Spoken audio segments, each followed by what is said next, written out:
50 bags of rice for one useless girl. That is the best business I have ever done. After everything my father did for this family, you sold me. Girl, stop crying. Your new life has already started.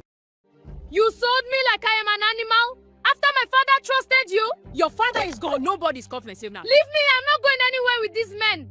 From today, girl, your life belongs to us. The day Ada's father was buried, Madame Beatrice did not cry. She stood at the graveside in her black lace dress, a white handkerchief pressed to her dry eyes, nodding slowly as the pastor prayed. The village women around her wept loudly, beating their chests, calling out the name of Chief Raymond Okafor, a good man, a generous man, a man who had loved his daughter with everything he had. But Beatrice did not cry, because Beatrice was already calculating. Ada was 17 years old when she lost her father. She stood at the edge of the grave, her wrapper tied loosely around her waist, her face swollen from 3 days of real tears. She had not eaten, she had not slept. All she could think about was her father's voice, the way he used to call her name every morning like it was a song. Ada, my Ada, come and eat before the sun gets too hot. Now there would be no more of that. Her stepmother touched her shoulder at the graveside, a brief cold touch, like someone brushing dust off a chair. Ada looked up, hoping for comfort. Beatrice looked away. That night, the house felt different. It was the same compound, the same zinc roof that sang when rain fell, the same mango tree by the gate, the same cracked cement floor in the parlor. But something had shifted. The warmth was gone. Chief Raymond had been the warmth of that house. Without him, it was just walls and air. Beatrice called a family meeting 3 days after the burial. She sat at the head of the table, her table now, and spread out a sheet of paper covered in numbers, debts, loans, unpaid bills. Her 2 biological sons, Kevin and Frank, sat beside her with straight faces. Ada sat alone on the other side. Your father left us nothing but trouble, Beatrice said, not even looking at Ada. She borrowed money from 4 different people. Chief Amos alone is owed 200,000 naira. If we do not settle these debts before the end of the month, they will take this house. Ada looked at the paper. But Mama. Do not call me Mama, Beatrice said quietly. The words landed like a slap. Ada closed her mouth. From that day, the cruelty became official. Ada was moved from her room to the back of the house, a small room near the kitchen that smelt of kerosene and old yam peels. She woke before sunrise to fetch water, sweep the compound, cook breakfast for Beatrice and her sons, wash their clothes by hand, and then walk 3 kilometers to the roadside to sell pepper and tomatoes to help pay off the debt. Kevin and Frank did nothing. They slept late, wore fine clothes, and spoke to Ada like she was the house girl. Ada, where is my food? Ada, the generator needs fuel. Go and buy it. Ada, lower your voice when elders are talking. She bore it all. She bore it because her father had loved Beatrice, and she was trying desperately to keep peace in his house. But peace was not what Beatrice wanted. 6 months after the burial, a man named Chief Salami came to the compound. He was fat and short, with small eyes and a loud voice. He arrived in a black Toyota Jeep with 2 boys who carried things for him. He sat in the parlor and ate the fried fish Beatrice had prepared as though he owned the place. Ada served the food. She did not know who he was. She did not know why Beatrice was smiling so wide, a smile she had never seen before. She did not know why Kevin and Frank had been sent out of the house that afternoon. She would find out soon enough. Chief Salami came back the following week, and the week after that. Ada began to notice things. The way his small eyes followed her when she moved through the parlor. The way Beatrice would position her, Ada, come and pour the juice, directly in the man's line of sight. The way he would nod slowly, like a man inspecting livestock at a market. She told herself she was imagining it. She was not imagining it. On a Thursday evening, Ada was in the kitchen grinding pepper when she heard voices from the parlor. The window was small and high up, but sound carried clearly in that house. She froze when she heard her name. "The girl is strong," Chief Salami was saying. "Not bad looking either. She will do. She is a good worker, very obedient, no trouble at all. And she is truly unattached. No man is following her." "Who will follow her?" Beatrice laughed softly. "She has nothing. She is nothing. Her father left her with empty hands." Ada pressed her back against the kitchen wall. Her heart was beating so fast she could hear it. "Then we have a deal," Chief Salami said. 50 bags of rice delivered to your gate by Saturday. That is my final offer." A pause. "Agreed," Beatrice said. Ada stood in that kitchen for a long time after the voices faded. The pepper she had been grinding sat forgotten in the mortar. Her hands were shaking. She wanted to believe she had misunderstood. She wanted to believe that no mother, even a stepmother, could do what she had just heard. She went to her room that night and did not sleep. The next morning, Ada tried to leave. She packed a small bag before sunrise, a change of clothes, her father's old Bible, a photograph of the two of them taken at Christmas 3 years ago. She was going to walk to her Auntie Ngozi's house in the next town. Auntie Ngozi was her father's sister. She would understand. She got as far as the gate. Kevin was waiting there. Frank was behind him. "Where are you going?" Kevin asked. His voice was calm, which needed more frightening. "I need air," Ada said. "I am just—" "Go back inside," Frank said. "I am not your prisoner," Ada said, her voice shaking but her eyes steady. "This is my father's house. You cannot—" Kevin took the bag from her hand. "Go back inside." She went back inside. By Saturday morning, a truck arrived at the gate. Ada watched from her window as young men unloaded 50 bags of rice, stacking them neatly in the corner of the compound. Beatrice stood at the door counting, a small smile on her face. When the last bag landed, she turned and looked toward Ada's window. Their eyes met. Ada felt something cold pass through her. Not fear, not anger, something deeper, a grief that had no name. That afternoon, 2 men she had never seen came with a small bus. Beatrice told her to pack her things. Ada refused. Beatrice slapped her, once, hard, across the face, and said, "You think your father is here to save you. Pack your things." Ada packed. As the bus drove out of the compound, she looked back through the dusty window. Beatrice was already walking back inside. She did not watch the bus leave. She had already moved on. The compound gate closed.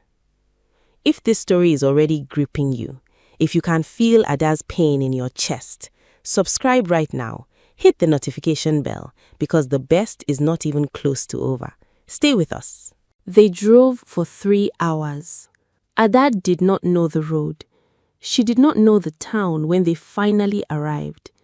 The estate was large, a long compound wall with broken bottles cemented along the top, a heavy iron gate, and 2 guards who opened it without a word when the bus arrived.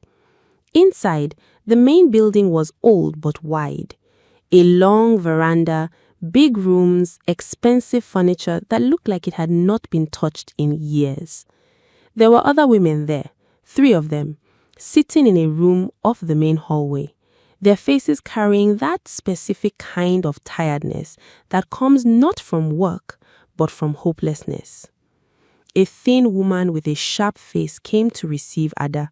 She introduced herself as Mrs. Comfort, which Ada thought was the most dishonest name she had ever heard. "You will stay in room 4, Mrs. Comfort said. "You will eat twice a day. You will not go near the gate. You will be ready when you are called." Ada asked, "Ready for what?" Mrs. Comfort looked at her the way a teacher looks at a child who has asked a foolish question. "You will know when it is time." Ada was taken to room 4. It was clean but bare. A mattress on the floor, a small window with iron bars, a bucket of water in the corner. She sat on the mattress and opened her father's Bible. She did not read it, she just held it.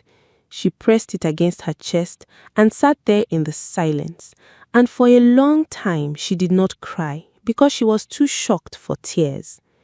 But when the tears finally came, they came with violence. She sobbed into the mattress until her throat was raw. She called her father's name. She asked him why he had left her. She asked God why he had allowed this. She asked every question that had no answer. And when she was finished, she wiped her face and sat up straight. No, she told herself, no, I will not die in this place. She began to pay attention. She noticed that the guards changed shifts at 6 in the morning and 10 at night. She noticed that Mrs. Comfort went out every Tuesday and left a younger woman in charge, a girl named Priscilla, who seemed more afraid than anyone else in the building. She noticed a small door at the back of the kitchen that led to a vegetable garden, and beyond the garden, a gap in the compound wall where the bricks had crumbled. She was building a map in her mind. She was planning. But before she could act on her plan, something unexpected happened. On her 4th day at the estate, a man visited. He came alone, without bodyguards or fanfare. He walked through the main gate as though he had been there before, dressed simply in a plain kaftan and leather sandals. The guards straightened when they saw him, but he waved them down with a casual hand. He was not old, maybe 30, 35, tall, with the kind of face that did not give much away, not cold, not warm, just watchful, like a man who had learned to observe the world before deciding how to respond to it. Mrs. Comfort rushed out of the building to meet him, adjusting her blouse and smiling too widely. Ada watched from her window. The man spoke briefly with Mrs. Comfort, who pointed toward the building. He nodded. He turned to walk inside, and then he stopped. He had seen Ada at the window. Their eyes met for exactly 3 seconds. Ada did not look away. She had stopped looking away from things that frightened her. She held his gaze steadily, and something passed across his face, not quite surprise, but something close to it. Then he walked inside. Ada sat back from the window, her heart unsteady. She did not know who he was. She did not know that this brief meeting had already changed everything. She did not know that she had just looked directly into the eyes of King Darius. What came on a Wednesday?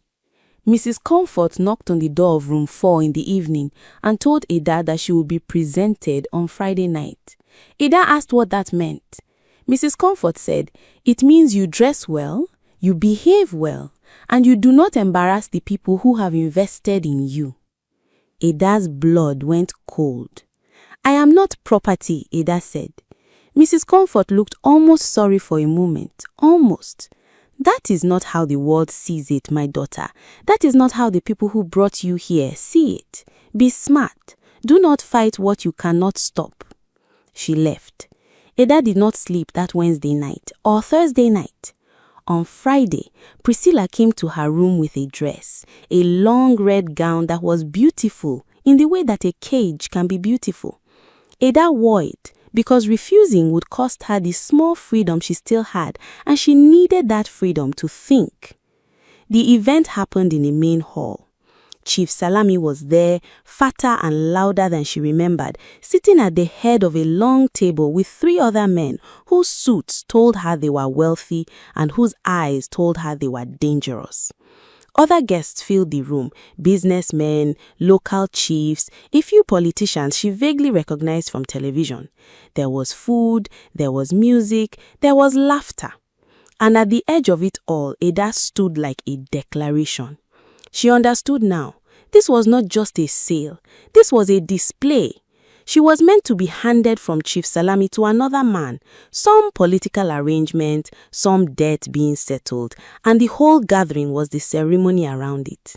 Chief Salami saw her and smiled. "Come, come," he called, waving her over. She walked forward because the alternative was being dragged forward, and Ada Okofor would walk on her own legs until she could not anymore. "Gentlemen," Chief Salami announced loudly, "this is the girl I told you about. Healthy, obedient, no family wahala, came to us clean and ready." He said it like an auctioneer, like she was a car, like she was furniture. The men looked at her. Ada looked back at every one of them. She memorized their faces. She told herself that one day, if God was real, if justice was real, she would remember every face in this room. A man at the far end of the table stood up. He was the one who was meant to receive her. She could tell by the way the others deferred to him. He walked slowly toward her, adjusting his agbada, already smiling the smile of a man who has never been told no. He was 2 steps away from her when the door opened. The music stopped. Not because someone told it to stop. It stopped the way music stops when something happens that no one planned for. The DJ turned, the drummer's hands froze, the talking died in people's throats one by one, like candles going out. The man who walked in was dressed simply, plain kaftan, leather sandals. No bodyguards visible, though Ada would later learn that they were already inside the building, positioned, waiting. It was the man from the window. He walked to the center of the room and stood there, and the silence around him was the kind of silence that powerful rooms only produce for powerful people. Chief Salami rose slowly to his feet. His face had gone the color of ash. Your Highness, he stammered. We did not know. Nobody told us you were. This is not. We were just. Sit down, Chief, the man said. His voice was quiet, but it carried to every corner of the room. Every eye in the room moved to Ada. Ada did not move. She stood in her red gown in the middle of that hall, and she looked at the man who had just said those 4 words, I am here for her. And she did not understand. Not yet, not fully. But something in her chest had shifted, the way the ground shifts before an earthquake, warning the body before the mind has caught up. The man, King Darius, as the panicked whispers around the room were now confirming, walked toward her. He stopped at a respectful distance.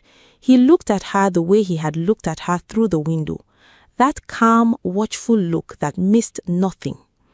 Do you remember me? He asked.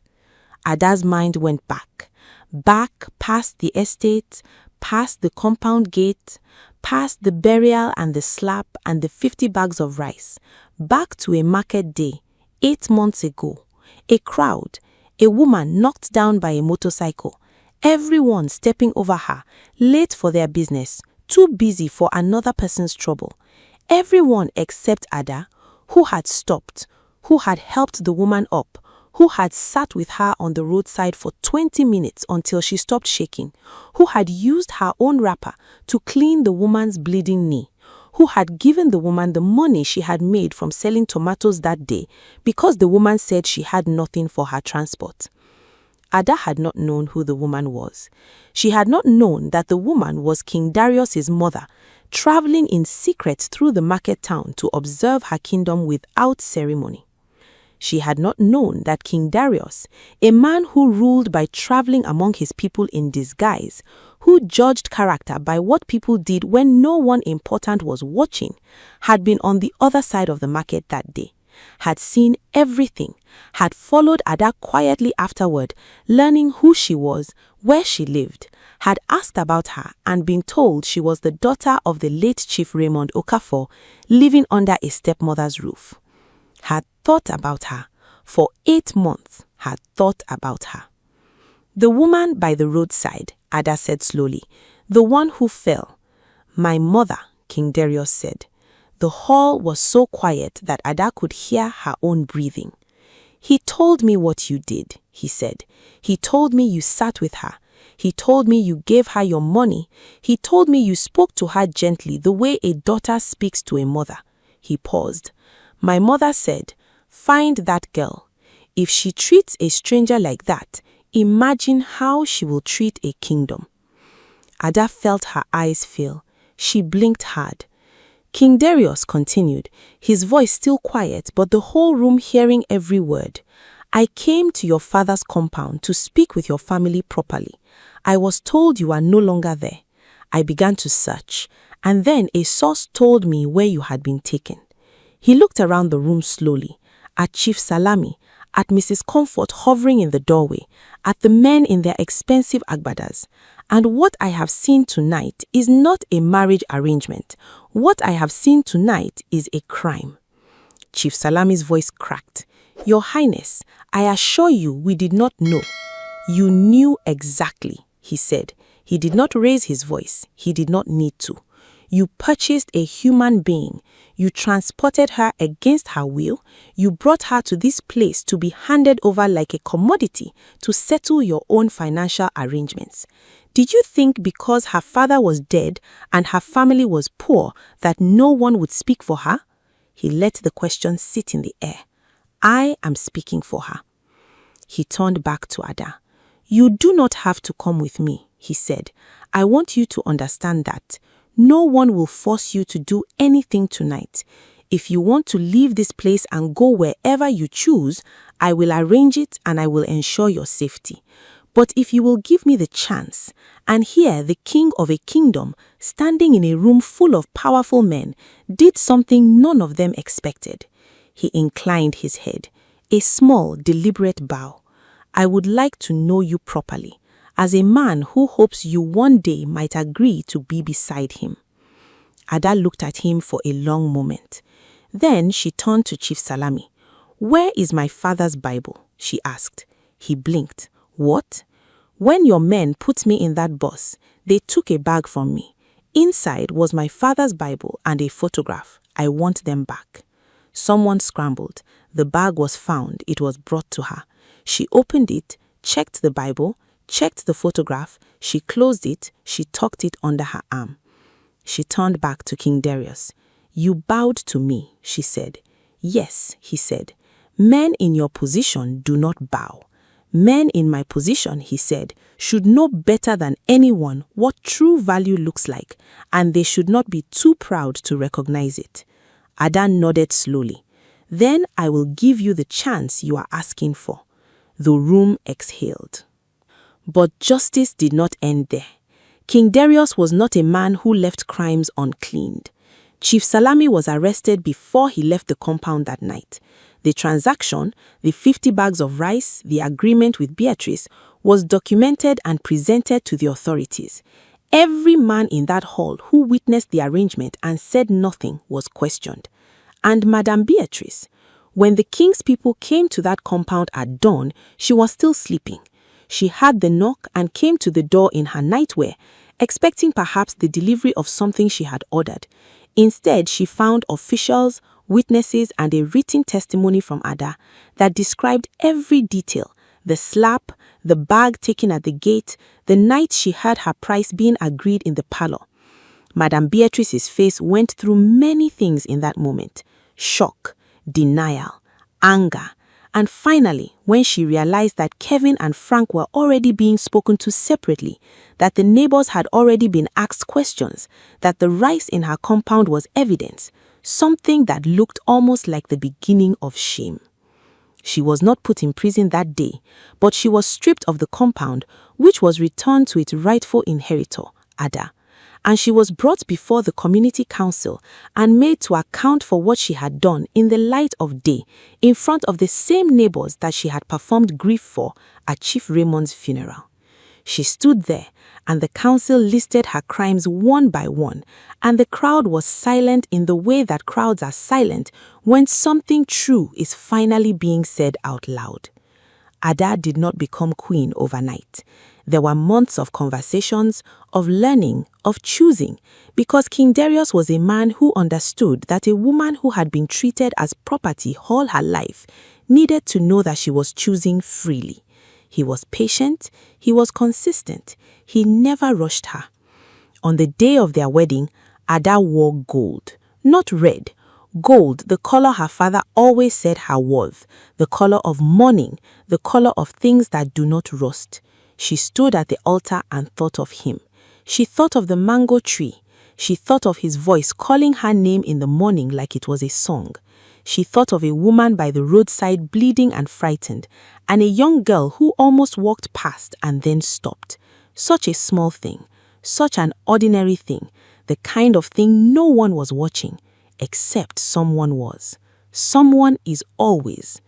Ada was sold for 50 bags of rice. She rose to become a queen, Not because life is a fairy tale, but because character is currency and kindness is never truly wasted. Share this story with someone who needs to hear it today. And if you are still here, subscribe to this channel.